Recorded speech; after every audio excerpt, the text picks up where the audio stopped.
Bueno, Ángel, Mauricio, tal parece que quedan solamente ustedes. Así que, bueno, creo que eso los puede favorecer un poco. Hablábamos precisamente ahora de los linfocitos, ¿ok? Fíjense que cuando hablamos de linfocitos hablamos de la segunda población más abundante que corresponde a los leucocitos, ¿ok? Si muy bien los neutrófilos ocupan el 60 hasta el 70% de la concentración de los glóbulos blancos, los linfocitos ocupan casi que el resto, ¿ok? Fíjense que cuando hablamos de linfocitos, ¿ok? Estos constituyen cerca del 30 a 40% de los leucocitos circulantes, ¿ok? Comunidades celulares de defensa inmunológica, su actividad está especialmente vinculada al ataque de agentes morbosos, con mayor tendencia a la naturaleza viral. Así como los neutrófilos segmentados nos hablan de procesos bacterianos, los linfocitos a su vez nos los van a referir o nos refieren el curso de un proceso infeccioso de naturaleza viral. ¿Ok? Fíjense que su concentración normal ocupa de un 22 a un 44% de la concentración. Cuando la población de leucocitos, especialmente linfocitos, es mayor al 45%, hablamos de una linfocitosis. Cuando la concentración de linfocitos es, por su parte, inferior al 10%, hablamos de una linfocitopenia. Son los términos que vamos a utilizar. ¿Ok? Ahora, ¿cómo interpretamos nosotros la elevación o la linfocitosis? Cuando hablamos de linfocitosis, predominantemente hablamos de infecciones virales. Fíjense que con mayor tendencia, esas patologías respiratorias como la influenza o resfriado común o la amigdalitis, que constituye cuando va vinculada allí la etiología viral, son una de las principales causas de linfocitosis que vamos a detectar en el paciente. Aunque, que quede claro, cualquier agente viral inducirá su elevación. Vamos a citar otros ejemplos comunes, como es el virus del dengue, Zika, citomegalovirus, EB, que esas siglas que hablan del virus del Epstein-Barr, virus de la hepatitis A, B, C, el VIH o la mononucleosis, que son agentes patógenos virales, me pueden inducir una linfocitosis. ¿Ok? Sin embargo, trastornos autoinmunitarios que cursan con inflamación continua crónica pueden darme también un proceso asociado a linfocitosis. El cáncer de la sangre, como conocemos leucemia, que afecta sobre todo el sistema linfático como la leucemia linfocítica aguda y crónica, también me pueden inducir a una linfocitosis.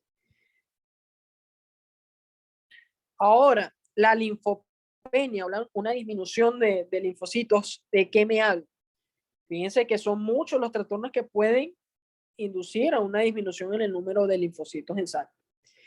Pero si hablamos de los más comunes, el virus de la inmunodeficiencia humana o VIH, como el virus de la gripe, el SARS-CoV-2, en el caso del COVID, es una de las, digamos, referencias que pudiésemos citar actualmente, comunes también del linfopenia. ¿Qué pasa? Que normalmente también debemos diferenciar causas agudas y causas crónicas, ¿ok? Porque son una causa también común, en este caso de linfopenia. Dentro de las causas agudas de linfopenia, ¿cuáles son las mayormente asociadas? Acá encontramos ciertas infecciones víricas como la gripe, la hepatitis o la COVID-19, ¿ok? El ayuno prolongado me puede dar también, en este caso, cifras alusivas a linfopenia. Momentos de estrés físico grave pueden darme, en este caso, también linfopenia.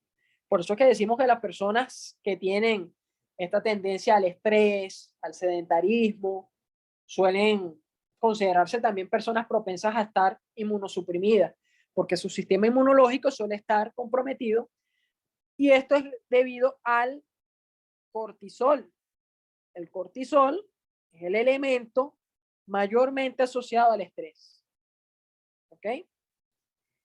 Uso de corticosteroides como la prednisona, pero cabe destacar que cualquier corticosteroide a largo plazo me puede generar también una linfopenia.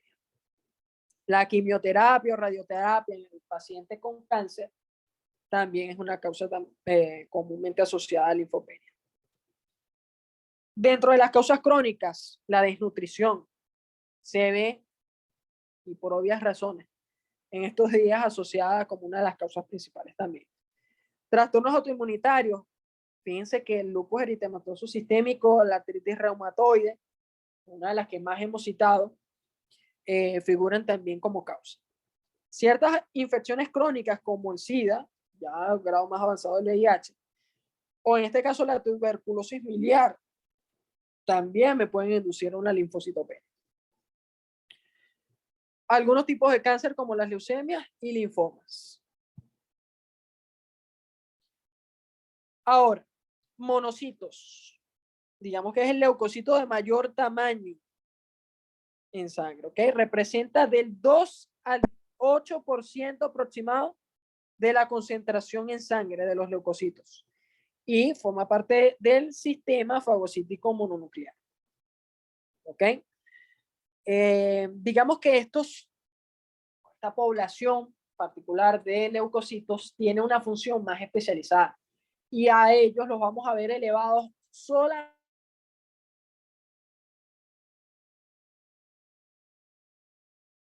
que el término que más fiable es a utilizar en estos casos porque no cualquier patología infecciosa me induce elevación de monocitos.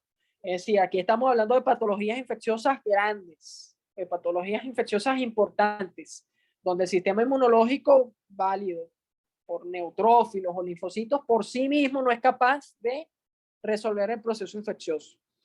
Así que digamos que esta vendría siendo como la población celular de refuerzo, cuando ya el proceso infeccioso en sí se torna agresivo, se torna grave, se torna resistente. La concentración normal de los monocitos va de 4 a 10%. Esta es nuestra población normal. Hay algunos laboratorios que refieren como valor límite 8%. Yo me baso en los consensos actuales y los basados en los consensos europeos para referirlo como de 4 a 10%. ¿Ok? Pero tomen en cuenta que muchas veces, en dependencia del laboratorio, este valor puede limitarse a 8. Por lo tanto, una concentración de monocitos superior al 11% me habla de monocitosis. Y la elevación de monocitos en sangre o monocitosis me habla de, como les decía, procesos infecciosos crónicos complejos, donde figura como buen ejemplo cuadros crónicos como la TB, tuberculosis. Sabemos que es una patología que tiene un abordaje también farmacológico importante porque precisamente la respuesta inmunológica del huésped necesita, amerita tener pues toda la predisposición para poder dar resolución al cuadro inducido por este agente bacteriano. ¿Ok? Enfermedades autoinmunitarias, trastornos de la sangre y determinados cánceres. Allí podríamos figurar nuevamente la leucemia. Aumento de macrófagos en partes del cuerpo distintas de la sangre, como en los pulmones, la piel y otros órganos, que se ven infecciones como la sarcoidosis, histiocitosis. ¿Ok? Fíjense que ustedes acá pueden visualizar 3 patologías que por sí mismos, en caso de que no las conozcan, los insto a que la lean, a que puedan hacer una revisión bibliográfica para que vean la complejidad que tienen estas patologías y por qué precisamente amerita de la participación de este grupo celular. ¿Ok? Y acá el ejemplo de la hematología señalizado en rojo de todos los elementos celulares que somos capaces nosotros de interpretar. Primeramente los leucocitos y el hemograma de Scheib, que incluye todos los grupos celulares mencionados. Ahora fíjense, estos acá, ustedes en toda hematología van a contar siempre con valores referenciales. ¿Ok? Van a tener este apoyo siempre reportado de todas maneras en la hematología. ¿Qué pasa? Que el hemograma de Schilling no es más que un concentrado porcentual de los leucocitos. ¿Qué quiero decir con esto? Si ustedes reportasen acá 12.000 leucocitos, que ya es una población que nos permite hablar de qué. Una infección. Ajá. ¿Cuál es el término? Leucocitosis. Leucocitosis. Ok, exactamente, leucocitosis. Si nosotros hablamos de una leucocitosis de 12.000, quiere decir que hay 12.000 células blancas detectadas por milímetro cúbico de sangre, ¿cierto? Ahora, si esa es mi población total de leucocitos, yo luego viajo al hemograma de Schilling y veo cómo está distribuida porcentualmente esa población. Así vemos que en dependencia de cuál sea la mayor concentración celular específica acá, me orienta el proceso. Si es una leucocitosis y cuando yo voy al hemograma de Schilling veo que la concentración elevada es de neutrófilos segmentados, ¿estoy hablando de qué? Una infección bacteriana. Ok, perfecto. Si fuese el caso de linfocitos mayor a 45%, estoy hablando de qué? De una leucocitosis que me habla de un proceso de qué tipo? Viral. Perfecto. Si por el contrario los neutrófilos y los linfocitos se encuentran en límites normales o una concentración normal, pero yo percato que son los basófilos los que están elevados, esto me habla presuntivamente de qué? De un proceso parasitario o alérgico. Exactamente. Ahora, si un paciente que muestra una leucocitosis leve, pero acá en el hemograma de Schilling todo se encuentra en límites normales, excepto los eosinófilos, estaría sospechando yo de qué. Y digamos, recuerden que esto va Proceso acompañado de la inflamatorio. clínica. Esto va acompañado de la clínica. Y es un paciente que refiere estornudos constantes o dificultad respiratoria. ¿Ok? O puede ser el paciente que llegue con un eritema, que es ese sarpullido en piel característico de una intoxicación. Y me encuentro con eosinófilos.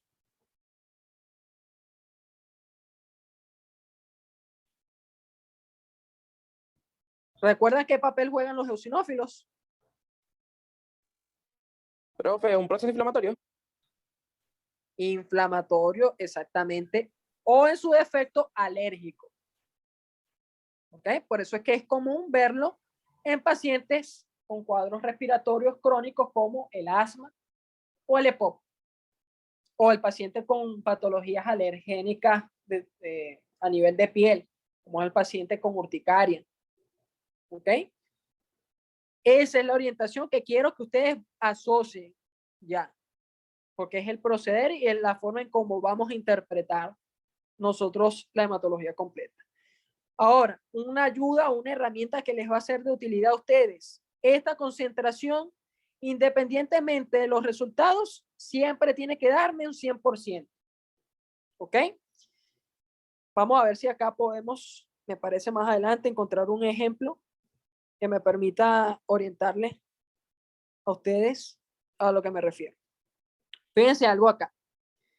Leucocitos en 7100. Y figúrense cómo está el hemograma.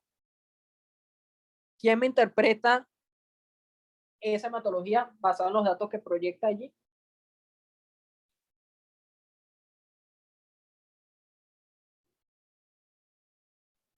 Está normal, parece ser. Sí, ok. ¿Por qué? Porque encontramos leucocitos en 7100. Los valores referenciales me hablan de 5.000 a 10.000. Eso quiere decir que no hay un proceso infeccioso, inflamatorio o asociado. ¿Ok? No hay leucocitosis. Hablamos de leucocitos en una población normal. Ahora, si nos vamos al hemograma de Schilling, vemos que eosinófilo el 1%, normal, porque me habla que la referencia es de 0 a 8. Neutrófilos en 66, normal, porque la referencia es de 40 a 70. Y los linfocitos están en 33%, pero están bajo límites normales porque mi referencia es de 22 a 45%. ¿Cómo sé yo que el laboratorio no tuvo algún tipo de error al momento de calcular los leucocitos o el porcentaje? Yo saco una cuenta, ¿ok? Y sumo el porcentaje de las poblaciones reportadas. 1% más 66 hace un 67%. 67% más 33 me hace un 100%. ¿Ok? Eso quiere decir que el laboratorio contabilizó de forma correcta la concentración de glóbulos blancos. ¿Ok? Si ustedes al momento de calcular o sumar, mejor dicho, la concentración porcentual de todas las células acá reportadas, se topan que no da un 100%, hay un error del laboratorio. Por lo tanto, esa prueba no es fidedigna, no es una prueba viable. En este caso, el paciente tendría que repetir la hematología. ¿Quedó claro eso? Bastante. Ok. Ahora necesito comprobar su nivel de comprensión. Ok. Así que, ¿quién me analiza? Mauricio, Ángel, esta hematología.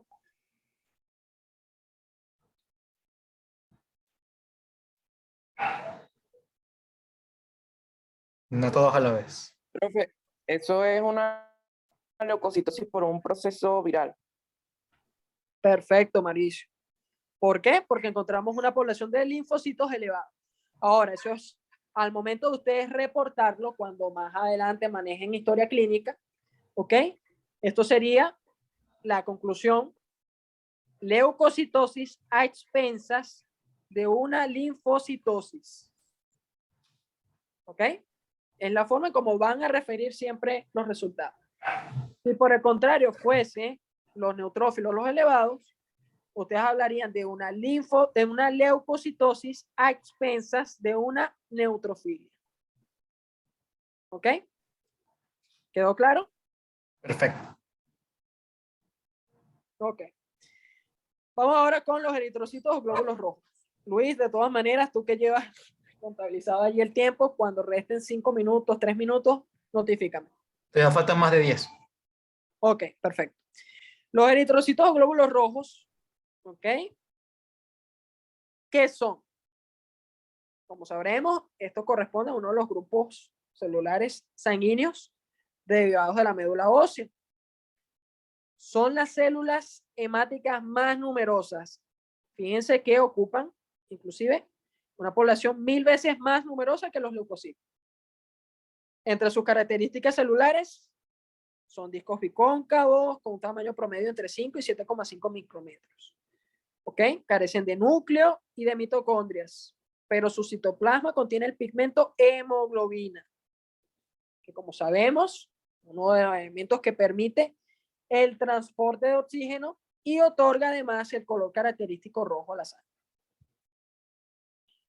Si se fijan en el esquema que visualizamos anteriormente, comparte el mismo origen celular que los leucocitos. ¿Okay? En este caso derivan del hemocito blanco. Dato importante, la eritropoyetina, me imagino que conocen a la eritropoyetina y el papel fisiológico que cumple en este caso. ¿Ok? Sabemos que es la hormona encargada de incentivar e iniciar la producción de glóbulos rojos. ¿Ok? Que es el proceso que se conoce como eritropoyesis. La eritropoyetina es la encargada de mantener una masa eritrocitaria en un estado constante. Recuerden que los eritrocitos tienen un tiempo de vida aproximado de 100 a 120 días. ¿Ok? Luego de los 120 días máximo, pasan a ser eritrocitos viejos y son degradados. ¿Ok? Importante tomar esto en cuenta. ¿Qué función cumplen? Ya sabemos, el intercambio de gases no solamente beneficiosos como el oxígeno, sino también de desechos, como es el dióxido de carbono, a través de los pulmones, sangre y su distribución a los tejidos. Además de ello, se han sugerido, porque no es algo que quede totalmente demostrado, que participan en el transporte de fármacos y nanopartículas. Además de algo importante, que es lo que nos proporciona o determinan el grupo sanguíneo. ¿Cuáles son sus valores normales? Aquí es donde juega papel importante los datos que les mencionaba al principio. El sexo, la edad y la ubicación geográfica.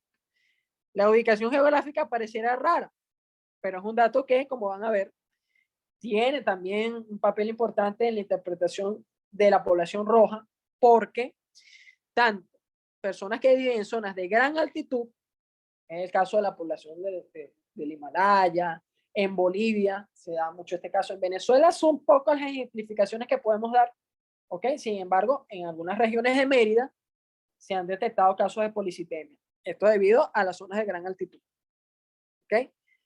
Varones y recién nacidos van a tener una mayor concentración de eritrocitos, es decir, de glóbulos rojos en sangre. Eso es algo fisiológico que tenemos que tomar en cuenta. Y fíjense que cuando hablamos de valores referenciales varían, hay muchísimos referentes. Y esto en dependencia de la edad. Así, un recién nacido, que es un tiempo de vida que incluye desde el momento del nacimiento hasta el primer mes de vida, la población de glóbulos rojos varía de 4.7 hasta los 5.3 millones de células por milímetro cúbico. En el caso de los lactantes, que comprende del primer mes de vida hasta los 2 años, esa población sufre como una disminución fisiológica y se ubica entre los 3,8 a los 4.5 millones de células. Los niños de 2 a 12 años cuentan con una población promedio de 4.6 millones de células, mientras que los adolescentes de 12 a 18 años sufren una pequeña elevación de la población y asciende a los 4.6 a los 4.9 millones de células. Adultos que comprenden personas mayores de 18 años, acá la diferencia va en pro del sexo.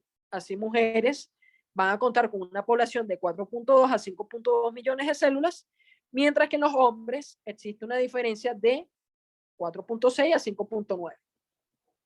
Ahora, ¿por qué ustedes creen que en el sexo femenino suele existir esa diferencia de glóbulos rojos en comparación al hombre? Profe, por la menstruación. Exactamente. Por la menstruación y el hecho de que el hombre, al contar con una mayor masa muscular, con una mayor superficie corporal, amerita mayor oxigenación, por lo tanto su médula va a tener mayor tendencia a la producción de glóbulos rojos que en el caso del sexo femenino, pero principalmente también por el tema de la menstruación. ¿Qué resultados consideramos patológicos y cómo lo interpretamos? Al igual que con los glóbulos blancos, cualquier tendencia a la disminución va a ser patológica. Y una disminución de glóbulos rojos es lo que vamos a denominar anemia. También se le puede denominar hipoglobulia. Es el otro término que se utiliza. Pero generalmente, como ya una disminución de glóbulos rojos constituye una condición patológica, suele referirse mayormente como anemia. Por su parte, el aumento de glóbulos rojos en sangre recibe el nombre de hiperglobulia, aunque también la podemos conocer como poliglobulia. Esos son los términos que ustedes tienen que conocer. Fíjense que acá, cuando hagamos de valores referenciales, y estoy citando en este caso el de adultos, una población menor a 4 millones de células por milímetro cúbico es lo que denominamos hipoglobulia. Y la hipoglobulia es indicativo de anemia.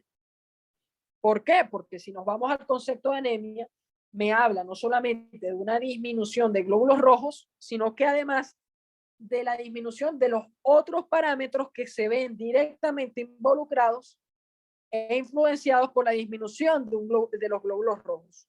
Es decir, de los niveles de hemoglobina, y se puede también incluir allí del hematocrito.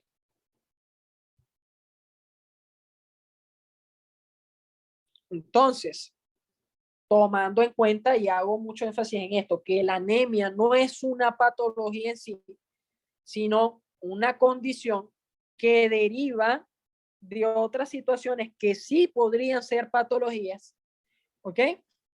Cuando hablamos de disminución de glóbulos rojos o anemia, citamos que las causas pueden ser hemorragias agudas activas, como es el caso de las heridas, traumatismo, la menstruación profusa en el caso del sexo femenino, o el sangrado de una úlcera estomacal, que es común en el paciente geriátrico, en el paciente de tercera edad. Déficit de ciertas vitaminas o minerales, como citábamos anteriormente, la B12, B9 y el hierro. Déficit nutricional, porque una persona malnutrida tiene difícil acceso a este tipo de nutrientes. Niveles bajos de hierro en sangre por déficit de suplementos o por el déficit nutricional del paciente. O en su efecto, glóbulos rojos que son destruidos por el organismo mucho antes de ser reemplazados. Es un proceso que vamos a conocer como hemólisis. La hemólisis no es más que la autodestrucción del glóbulo rojo. Hay otras causas menos comunes, pero no por ello deban mantenerse al margen, como son problemas de órganos mayores, como la enfermedad grave del corazón, pulmón, riñón o hígado. Todo paciente con insuficiencia cardíaca, insuficiencia hepática, insuficiencia renal, va a desarrollarme cuadro de anemia por disminución de glóbulos rojos. ¿Por qué? Porque el corazón deficiente tiene baja oxigenación. ¿Ok? Y al haber baja oxigenación, digamos que hay mecanismos de descompensación que incentivan también a la disminución de glóbulos rojos. Pulmón, básicamente por el mismo, la misma vinculación fisiológica a la oxigenación. Riñón o hígado, porque son los órganos involucrados en la eritropoyesis. Otra causa es la aplasia o disfunción medular, tomando en cuenta que la médula ósea es la encargada de producir glóbulos rojos. Si hay un trastorno a ese nivel, va a haber disminución de glóbulos rojos e inclusive de las otras células, como lo son los leucocitos y plaquetas. Afecciones como la anemia panocítica o la talasemia, que son trastornos hereditarios vinculados a los glóbulos rojos, pueden darme también cuadros anémicos. Neoplasias o procesos tumorales y el tratamiento del cáncer como la radiación o quimioterapia. Ahora, tomando en cuenta que también consideramos patológico elevación, en ciertos casos cabe destacar que una población de eritrocitos mayor a 6 a 9 millones es lo que denominamos poliglobulia o policitemia. ¿Qué nos indica la poliglobulia? Exceso de glóbulos rojos. ¿Ok? Y esto puede tener causas fisiológicas. ¿Cuáles son esas causas fisiológicas? Como les mencioné, recién nacidos, personas que viven en zonas de gran altitud, ¿ok? O bueno, unas causas más especiales y específicas como las personas que practican buceo, personas que pues viven a nivel del mar y están en constante también sumersión, pueden desarrollar policitemia, aunque es menos probable a los ejemplos que les cité al principio. El consumo excesivo de suplementos de hierro es otra causa obvia.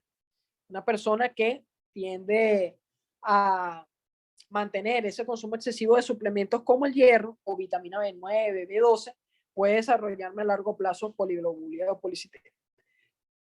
Déficit de vitamina E y C y enfermedades renovasculares y hepatopatías, porque como citaba, son las estructuras también, tanto renal como hepática, las involucradas en el proceso también de eritropoyesis.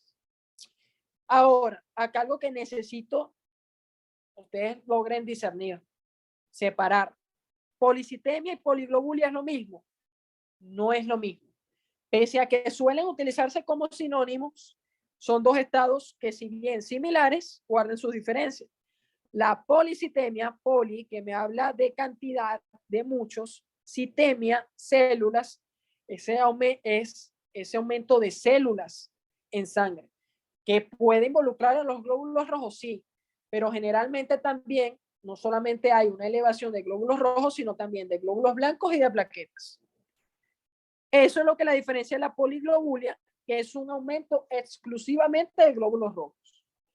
Por lo tanto, nosotros tenemos que saber diferenciar estas terminologías porque suelen utilizarse erróneamente. La policitemia es un estado, ¿okay? Una condición que cursa con la elevación de los 3 grupos celulares medulares y me habla de neoplasias mieloproliferativas. Es lo que se conoce como policitemia vera. ¿Ok? Esto es de mal pronóstico, porque es casi un proceso maligno. Y esto es algo más asociado a las reacciones o respuestas compensatorias fisiológicas, aumentos de glóbulos rojos no necesariamente vinculados a procesos malignos. ¿Se entendió la diferencia entre policitemia y poliglobulia? Ya va, en resumen, ¿cómo sería? En resumen, la poliglobulia es el aumento de glóbulos rojos por causas fisiológicas, como las que les mencioné, ya sea porque el paciente tiene un consumo excesivo de complejos vitamínicos, ya sea porque es una persona que vive en una zona de grandes altitudes, ¿ok? O los recién nacidos, que es otra causa fisiológica de poliglobulia, aumento de glóbulos rojos. La policitemia sí tiene un significado patológico porque me habla más que todo de procesos malignos a nivel de la médula ósea. Y en la policitemia vemos alterados no solamente los glóbulos rojos, sino también las plaquetas y glóbulos blancos. Y los síntomas de la poliglobulia y la policitemia serán los mismos. Ahí es donde la clínica también guarda un papel importante, porque a ver, en la policitemia, ¿ok? Como es un proceso maligno, va a haber sintomatología asociada a dicha afección. Es decir, un paciente que sí te puede dar síntomas de mareo, debilidad, ¿ok? Puede tener inclusive sangrado, tendencia también un poquito allí a la hiperemia, que es el término que se utiliza para ese enrojecimiento a nivel de la piel, mucosas, ¿ok? Pero acuérdate que como en la policitemia no solamente ves aumentados los glóbulos rojos, sino también los trombos, los trombocitos o plaquetas y los glóbulos blancos, ese es el dato más contundente que a ti te permite diferenciarla. ¿Ok? En la poliglobulia, muy rara vez el paciente te va a referir síntomas, porque como es un mecanismo compensatorio, el cuerpo sufre o no sufre, digamos que está expuesto a una adaptación. ¿Se entendió? Sí, pues. Ok. Entonces, a considerar, una vez conocemos y somos capaces de interpretar las variaciones en la cantidad de los glóbulos rojos, podemos completar nuestra información y ahondar con precisión algunos parámetros específicos de ellos. Así como nosotros en los glóbulos blancos, no solamente nos limitamos a conocer su elevación o disminución, sino además nos valimos de ciertos parámetros para especificar aún más la etiología, ¿ok? Sucede lo mismo con los glóbulos rojos. Aparte de los eritrocitos, vamos a contar con unos parámetros como la hemoglobina, hematocrito y los índices hematimétricos, que son los que nos van a sumar a nosotros mayor especificidad a nuestro diagnóstico. ¿Ok? ¿Cuánto tiempo resta, Luis, en este caso, para saber si hacemos la pausa acá? 4 minutos. Ok. Si quieres, cerramos. Perfecto, perfecto.